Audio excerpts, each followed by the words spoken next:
지역 이슈를 속 시원히 풀어보는 헬로 이슈 토크입니다. 김포 도시철도 개통 지연과 관련해 조사를 벌였던 김포시의회 조사특별위원회가 89일간의 활동을 마무리했습니다. 지난 14일 임시회에서 조사특위 결과에 대한 보고회도 가졌는데요. 가장 논란이 됐던 것이 운영사와 맺은 이면 합의서입니다. 차량 떨림 현상과 관련해 투입되는 추가 비용에 대해 김포시가 모두 부담하겠다는 내용인데요. 이를 두고 논란이 큽니다. 자세한 내용 조승현 전 경기도의원과 정진욱 뉴스원 기자와 함께 짚어보겠습니다. 두 분 안녕하십니까? 안녕하십니까? 네, 안녕하십니까? 네, 김포 도시철도 개통 지연 관련 조사특별위원회가 지난 3개월 동안의 행정사무조사 결과를 임시회를 통해서 공개를 했습니다. 개통 재연기 원인에 대한 실체적 규명 좀 이루어졌다고 보십니까? 이번 특위 평가 어떻게 하십니까? 철도 분야가 이제 워낙 전문 분야라서 그 조사특위하는 과정 속에서 많은 어려움이 있었을 겁니다. 특히 이제 면책특권이 없고 강제 수사권이 없는 상태에서 의원님들께서 최선을 다한 그래서 일정 부분 성과물도 좀 있었다라고 보고 있고요. 다만 이 근본적인 원인이 떨림 현상의 원인을 밝혀내지 못한 그런 실체적 진실을 좀 접근하지 못한 부분들은 좀 아쉬움이 있고 그래서 성과와 한계가 함께 공존한 조사특위 활동 기간이 아니었나라고 생각을 들고 있습니다. 정 기자께서는 어떻게 보세요? 이번 조사특위. 아까 전 의원님께서 말씀하신 것처럼 시의원들이 할 수 있는 역할에 한계성이 있거든요. 의원들과 다르게, 국회의원들과 다르게. 그래서 그 부분에 대해서는 어쨌든 자체적으로도 최대한 노력을 했다. 네. 그리고 TF팀에 들어가 있어요. 이 해당 행정조사특위가. 그러면서 그 안에서도 또 다른 활동을 해서 어쨌든 안전하고 조기 개통하는 데 있어서 큰 역할을 했다. 그 부분은 평가할 수 있겠습니다. 네, 그런데 일각에서는 이 조사특위 활동에 대해서 사실 뭐 징계나 책임자 처벌을 원한 그런 이제 분들도 계십니다. 이 측에서는 좀 아쉽다 이런 이야기들도 또 나오고 있는데 어떤 지점이 좀 구체적으로 아쉬운 걸까요? 아까 조원님께 말씀하신 것처럼 시의 권한이 없어요. 그러다 보니까 이제 그러니까 수사권이다 이런 것들이 없다 보니까 증인을 불러내는 데도 한계가 있었고 이런 부분에서 어쨌든 면밀하게 다 파헤치지 못했다는 그런 점에서 좀 아쉽고요. 그리고 결과물이 좀 어떻게 보면 없는 거예요. 어떻게 보면 형사 고발이라든지 아니면 다른 그런 방법이 취해졌어야 되는데 뭐 정 과장에 대한 뭐 엄중한 경고 조치라든가 이런 어떻게 보면은 그 결과에 대해서는 한계 좀 있었다. 그 부분 좀 아쉽다는 겁니다. 조정 의원께서도 앞서 지금 한계가 조금 있었다라고 이제 말씀 주셨는데 아쉬운 점이 있다면 저도 의정활동을 한 8년 해보면서 늘 이런 문제가 생겼을 때 지방의회에서 할 수 있는 수단의 강제성이 없다 보니까 정말 그런 가렵고 또 목적을 도달하지 못하는 부분들이 꽤 있습니다. 네. 이번에도 이제 특히 그 떨림 현상의 원인을 우리가 밝히지 못한 부분들은 상당히 아쉬움이 있다. 왜냐하면 떨림 원인의 주체가 있어야 그 업체한테 김포시는 비용 부담을 청구할 수가 있거든요. 예를 들어서 떨림 현상이 과연 차량 제작사의 문제인지 노반과 선로의 문제인지 또 신호의 문제인지 이런 것들이 업체가 명확히 밝혀져야만 앞으로 수십 년간 이 수백억 예산이 투입될 그 비용을 그 업체한테 우리가 법적으로 보상 청구를 할 수 있는데 그걸 청구할 수 없는 그런 원인이 밝혀지지 않았기 때문에 앞으로도 이 부분은 김포시 의회에서 꾸준히 관심을 가지고 이 원인을 밝히는데 최선의 노력을 다하는 게 김포시의 예산을 전략하는 가장 중요한 포인트다 이렇게 말씀드리고 싶습니다. 네, 이번 그 조사특위 활동을 조금 더 자세히 짚어보면요. 이번 활동에서 밝혀진 것 중 하나가 이면 합의서에 대한 실체입니다. 즉, 이 차량 떨림 현상을 보완하기 위해서 들어간 이 재반 비용을 김포시가 부담을 하기로 한다라는 내용이 이제 포함된 이면 합의서인데 시장의 승인 없이 철도과장의 전결로 또 처리가 됐다는 게 문제가 됐습니다. 네, 이번에 1일 날 이제 김포 도시철도 지형조사 특별위원회에서 나왔던 내용이죠. 원래 배경을 얘기하자면 서울시에서 나왔던 그 36억에 관련된 내용인데 요거는 입장 차이가 있어서 여기서 짚지는 않고요. 네. 어쨌든 이 문제에 대해서는 오광현 의원이 먼저 제기를 했습니다. 그래서 오 의원이 이날 그러니까 김포 고유단위 대표이사한테 정영시장과 떨림 현상에 대해서 문제가 돼서 구두 협의를 혹시 한 게 있느냐 이렇게 물어봤거든요. 그러니까 그 김포 골드라인 그 대표 운영사 권모 대표이사가 구두 협의는 아니고 문서 합의를 했다 그렇게 대답을 했습니다. 그러니까 내용을 보는데 박형구 전 철도과장하고 권영태 개표이사하고 이름 다 이긴데요. 하여튼 설명을 한글로 이렇게 나와 있는데 이 효력이 있느냐 없느냐 부분에서 약간 갑론을박이 있고요. 그리고 과장 전결 효력이 있을까? 시장은 또 몰랐다고 하고 국장도 나중에 알았다 이렇게 얘기를 하고 있거든요. 근데 골드라인은 이제 과장이 실을 대표해서 한 것이다 그렇게 얘기를 해서 지금 어쨌든 그 끈앞을 자꾸 잡으려고 하는 부분이 있고 네. 정화시장 같은 경우는 또 이렇게 얘기를 하죠. 그러니까 이 부분에서 서로 합의가 됐을 정도로 내부적으로 논의 중이다. 하지만 그 과장이 그렇게 얘기한 부분에 대해서는 그렇게 하는 것에 대해서는 아쉬움이 있다. 이렇게 입장을 나타내고 있습니다. 제가 살짝 언급은 했습니다만 이면 합의서에 들어있는 구체적인 내용이 어떤 내용입니까? 어쨌든 대표이사님이 차량 진동이라는 어떤 용역이라든지 그런 대책 문제에 대한 비용은 본인들이 책임질 문제가 아니라고 얘기했습니다. 그래서 이 부분 향후에 용역과제 통해서 김포시 해결한다고 이미 합의를 했다고 이렇게 얘기를 하고 있고요. 합의 내용서 보면 삭정부터 해서 모든 추가 비용 시가 부담한다는 내용입니다. 네. 금액이 규명되어 있지 않다는 게 상당히 문제가 있어요. 그래서 김 모 의원님께서는 이 부분은 백지수표다 이렇게 얘기를 했었고요. 그래서 5년 동안 계약 기간인데 골드라인에 추가 비용을 하지 않은 것이 약간 좀 생각해볼 문제이긴 합니다. 이게 비용 문제가 담겨 있는 사안, 그러니까 좀 중대한 사안이라고 볼 수 있을 것 같은데 철도과장 전결로 이제 이뤄졌다라는 게 문제가 됐습니다. 김포시의 입장은 어떻습니까? 일단 정화연 시장은 그날 그 특이 당시에 오늘 처음 봤습니다. 그 문서를 처음 봤습니다. 이렇게 대답을 했습니다. 네. 그래서 이 차량 떨림과 관련돼서 6월 30일경이면 영업 시운전 결과 보고서를 공단과 국토부에 제출하고 공단과 국토부로서 보안 지시가 내려왔던 아주 긴박한 시기였다고 이렇게 배경을 얘기했는데요. 그래서 그동안 3차례에 걸쳐서 차량 떨림 현상 해소 대책을 진행을 했고 그 대책 회의 과정에서 여러 가지 논의와 대안들이 나와서 그걸 판단하고 있다. 네. 그리고 김포시와 운영사 간의 원만한 개통과 관련된 일반적인 어떠한 합의 이런 부분 내용으로 봐서는 필요하다는 생각도 가져보지만 단 합의서 내용 중에 위원들이 지적하고 있는 당구량 표시, 그러니까 상기 대책 시행으로 발생하는 인력 및 재반 비용은 김포시가 부담한다고 이 문구에 대한 것들은 좀 더 치밀하게 그리고 이후 논의를 남겨준 상황에서 정리했어야 하는 게 맞다. 그렇게 해서 아쉬움을 나타냈습니다. 이야기를 들어보니 어쨌든 총결재권자인 정화영 김포시장에게 이제 보고 없이 이런 부분이 이루어졌다라는 건데 공직사회가 사실 보고 체계가 뚜렷하지 않습니까? 이런 일이 가능한 거라고 볼 수 있을까요? 결론부터 말하자면 보고 체계가 명확한 공직사에서 있을 수 없는 일이 발생됐다라고 생각이 듭니다. 불가피하게 사전에 일을 처리하고 사전에 결제를 못 받으면 사후에라도 보고를 하는 게 아주 기본적인 상식이겠죠. 네. 과연 근데 이런 일이 왜 발생했느냐라는 이면을 좀 우리가 볼 필요가 있다라고 보고 있습니다. 그러니까 통상적인 그런 업무를 처리하는 데 있어서는 대개 부서장인 과장들이 전결을 처리를 해요.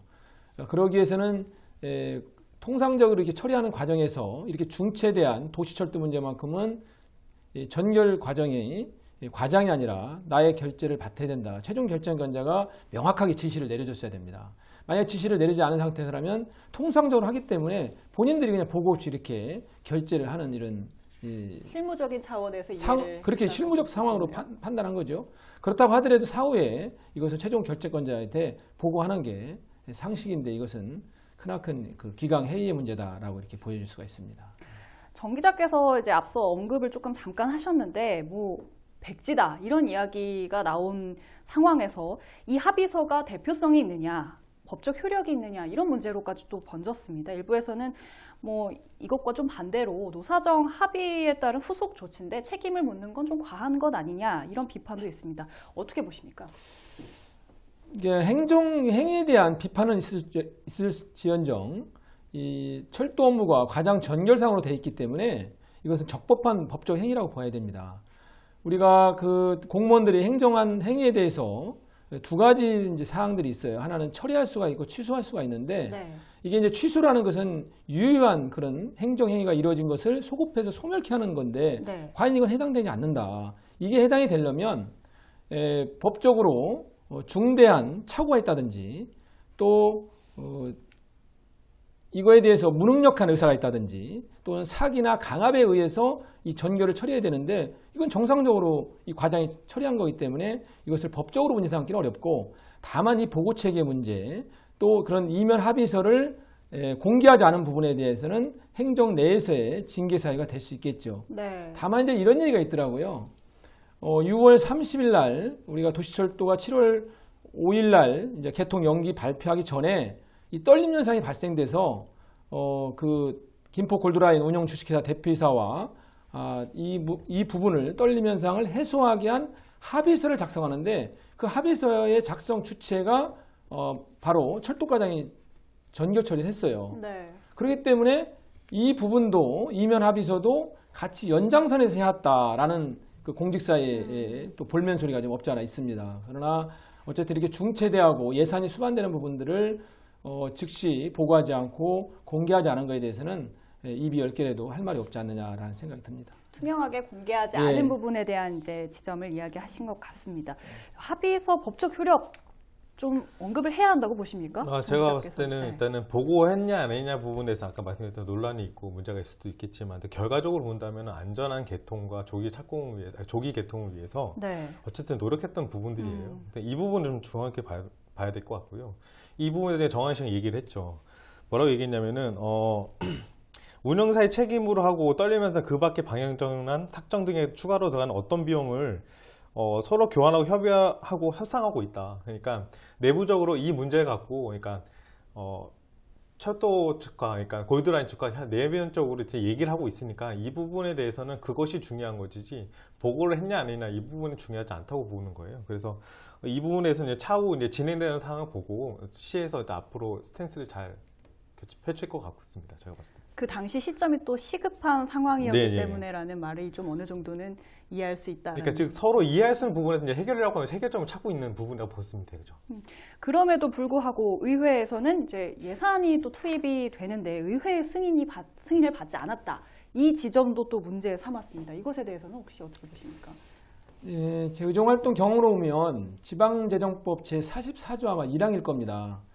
지방자치단체의 부담의 원인이 될 그러한 계약서라든지 그런 동의서를 체결할 때는 예산으로 미리 의회에 사전 이렇게 보고하게 돼 있습니다. 네. 다만 의회의 의결을 거치지 아니하고 할 때는 체결한 이후에 즉시 사후 보고를 한다라고 돼 있습니다. 그래서 이제 지방재정법상에서의 과연 이게 해당이 되느냐라는 논란이 좀 있을 수가 있고요. 네.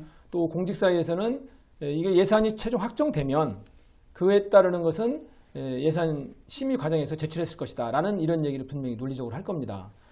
그러나 이렇게 시민 부담이 되는 이런 계약서 내용들 그게 금액과 시기가 명확하게 명기되지 않더라도 이러한 부분들은 좀 공개하고 시민들의 합의를 이해를 구하는 과정을 겪었다라면 투명한 행정행위에서 굉장히 평가받을 일을 이런 것들을 좀 이렇게 간과하고 지나가지 않나 생각이 듭니다.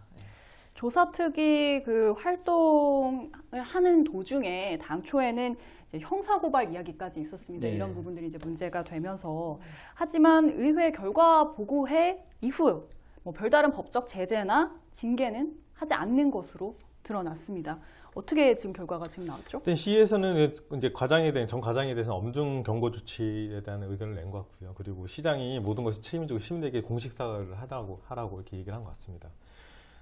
이 부분에서는 이제 아까 말씀하신 대로 형사고발에는 권한이 없어요. 수사권이 없기 때문에. 그래서 이 부분에 한계점이 있어서 어째 보면은 시에 그냥 조사만 버리고 내용이 없지 않느냐, 결과가 없지 않느냐. 그래서 그 부분에서는 좀 안타깝게 생각한 부분도 시의원들도 있는 것 같아요. 하지만 어느 정도 성과는 있었다. 아까 말씀드렸듯이 TF팀에 이제 들어가면서 조사팀가 들어가면서 어느 정도 압박을 좀 한 것도 있었고 증인들 불러내는 그런 과정. 그래서 어쨌든 이 부분이 되게 심각하게 시민들의 어쨌든 그 원성이 자자하니까 이 부분을 빨리 해결하려고 하는 그런 압박으로서는 역할은 순기능을 다했다는 보고 있고요. 네. 어쨌든 법적으로 가능한지는 제가 볼 때는 불가능한 것 같습니다. 이게 뭐 순기능 지점에서 봤을 때는 그렇지만 네네. 시민단체 일부에서는 또 반발도 있지 않았습니까? 이 부분에 대해서. 어쨌든 뭐 정한 시장님 꼬리자르식 대응이 아니냐 그렇게 네. 얘기를 하고 있는데요. 결과적으로 보면 꼬리자르식 대응이라고도 볼 수도 있겠죠. 물론 그래서 어쨌든 철도 과장이 그 이면 합의서나 이런 문제점이 있었고 시장을 모르고 있었고 국장도 모르고 있던 과정이에요. 결과적으로는 그런데요. 근데 최근에 문제가 발생하면 매일같이 시장하고 이제 과장들 모여서 맨날 회의를 했어요. 제가 알기로는. 네. 그래서 이 문제 어떻게 조속적으로 해결하려고 했는데 그 보고서를 이렇게 합의서를 했느냐 아니냐 이 문제를 보고한 것이 아니라 만약에 이게 정한 시장이 그냥 내가 꼬리 자르기 하고 폭탄 넘기를 정 과장한테 넘겼다. 그러면 그 정한 시장이 어떻게 보면은 그 시의 대표하는 인물인데 그런 대표자를 두고선 그 밑에 직원들이 제대로 따를까? 그러면은 정안시장은 그런 부분까지 수를 두지는 않을 것이에요. 제가 봤을 때 꼬리 자르기는 아니고요. 공무원들 보는 앞에서 그렇지 않았다고, 그러니까 서로 이해가는 부분 내부적으로 조정하는 많고 어쨌든 이 부분을 해결하려고 노력하는 부분이지 내가 꼬리를 자라서 내가 책임을 면하겠다 그런 부분은 아닌 것 같습니다. 정하영 시장이 꼬리 자르기를 하는 것이다 라는 시민단체의 의견 어떻게 보십니까? 글쎄 뭐 보는 각도에 따라서 다르긴 하겠지만 뭐 그렇게 하겠습니까? 다만 어쨌든 보고를 받았느냐 안 받았느냐가 중요한 것지만 가장 네. 중요한 것은 이 최고 의사결정권자는 모든 행정행위에 대한 포괄적 책임을 지기 때문에 부하가 보고를 했더라도 하지 않았더라도 문제고 그것을 미리 명확하게 방향성을 제시하지 못하고 그걸 지시하지 못한 부분도 또 책임이 있기 때문에 이것은 뭐 꼬리자르기 차원에는 저는 아니라고 봅니다. 예. 뭐 저희가 지금 이야기를 나누고 있지만 하나 좀 궁금한 지점이 있습니다. 그 애초에 김포시가 김포도시철도 관련해서 서울교통공사와 계약을 맺지 않았습니까? 그런데 자회사인 김포 골드라인 운영사와 이런 계약을 맺는 것 어떻게 보십니까? 저도 상당히 의문입니다. 그래서 제가 서울시의 좀 의회 관계자들하고도 좀 그런 얘기를 나눴는데요. 왜냐하면 우리 그 김포시는 우리 골드라인을 운영하는 주체를 서울교통공사하고 계약을 맺었어요. 근데 이 예산이 들어가는 수반된 문제는 부수적인 부분은 또 골드라인 운영 자회사죠. 서울교통공사에. 네. 자회사하고 계약을 맺었기 때문에 본계약과 이 부수계약의 주체가 다르다. 그래서 나중에 민법적으로도 민사적으로도 나중에 이 분쟁이 있을 때 이 주체 문제가 좀 논란이 있다라고 보여집니다. 왜 그러냐면 이번에 그 이면합의서가 나오게 된 배경도 네. 서울시 의회에서 서울교통공사하고 그 심의하는 과정 속에서 김포시 운영 주식회사를 자회사를 만들어서 했는데 거기에 대한 이익과 또는 불이익이 뭐냐라고 했을 때 거기서 이제 우리는 이렇게 이익이 있습니다라고 보고를 했어요. 이러다 보니까 이면합의서가 이게 도출하게 된 동기입니다. 그래서 서울교통공사한테 분명히 서울시 의회도 이렇게 문제제기를 했단 말이에요. 그런데 우리가 맺은 것은 자회사인 골드라인 운영주식회사가 맺었기 때문에 이 부분 제가 왜 이렇게 맺었는지 저도 그 실체를 좀 한번 좀 알아보고 있는 중입니다. 그래서 저도 의문이 좀 많습니다. 네, 또 하나 지금 쟁점이 된 게 운영사 대표가 노조위원장에게 김포도시철도 개통 지원을 부탁했다라는 이제 발언 논란의 진위인데 이 부분도 조사특위 결과에서 조금 다뤄졌습니다. 시민사회는 어떤 반응입니까? 어쨌든 시민사회보다도 일단 배경을 먼저 말씀드리자면 의원이 이런 얘기를 한 거니까 어차피 돈이 많이 들어가니까 이 부분에 대해서 회사 뜻을 같이 하자 이거 이렇게 의혹 제기를 한 거죠. 그 네. 얘기를 한 거니까 네. 회사 측에서는 이 얘기를 한 거죠. 어쨌든 안전한 개통이 제일 먼저 목적인 거고 이것을 위해서는 노조도 우리가 같이 뜻을 했으면 좋겠다 이 얘기를 한 거다. 돈 얘기는 하지 않았다 이 얘기를 한 거예요. 그리고 그때 당시 배경이 뭐냐면 노조에서도 어쨌든 인원수가 부족하다 보니까 이것을 운영하기 위해서는 회사 측에서는 이 사람이 적다 보니까 어쨌든 개통하면서 이 문제에서 안전 문제도 발생하고 문제가 있으니까 이 부분 뜻을 같이 하자. 안전 문제 때문에 노조를 위해서 이렇게 얘기한 거다 얘기한 거고요. 이 노조 측에도 확인해 보니까 회사하고 결을 같이 하고 있어요. 만약에 회사하고 결을 다르게 한다면 이 부분이 문제가 될 수 있겠지만 노조 측도 사측의 입장이 똑같기 때문에 이 부분은 문제가 될 거라고 보지 않습니다. 제가 봤을 때. 네, 여러 가지 쟁점이 나왔습니다만 조사 특위는 끝났습니다. 이렇게 되면 김포도시철도 개통 지연 관련 책임 어떻게 되는 걸까요? 책임은 뭐 형사적 책임이 있고 행정적 책임이 있는데 누구에게 형법적 책임을 묻는 건 좀 무리가 있고요. 뭐 행정적 책임은 좀 일정 부분 물을 수가 있습니다. 다만 이 책임보다 더 중요한 것은 차량 떨림 원인을 밝혀서 그 원인을 제공한 차량 제작사인지 선로나 노반의 그런 시공사인지 또 신호를 제작한 회사의 문제인지 이 부분들에게 원인이 명확히 밝혀지지 않으면 앞으로 차량 삭정 문제, 차량 전환 문제 이런 비용들을 모두 김포시가 떠안아야 되기 때문에 이 부분이 밝혀내는 게 오히려 더 큰 책임을 묻는 것이다 라고 이렇게 이해해 주셨으면 좋겠습니다. 네, 오늘은 김포도시철도 조사 특위 결과에 대해서 짚어봤습니다. 두 분 오늘 말씀 고맙습니다. 감사합니다. 네, 헬로 이슈 토크 오늘은 여기까지입니다. 시청해주신 여러분 고맙습니다. 수고했습니다.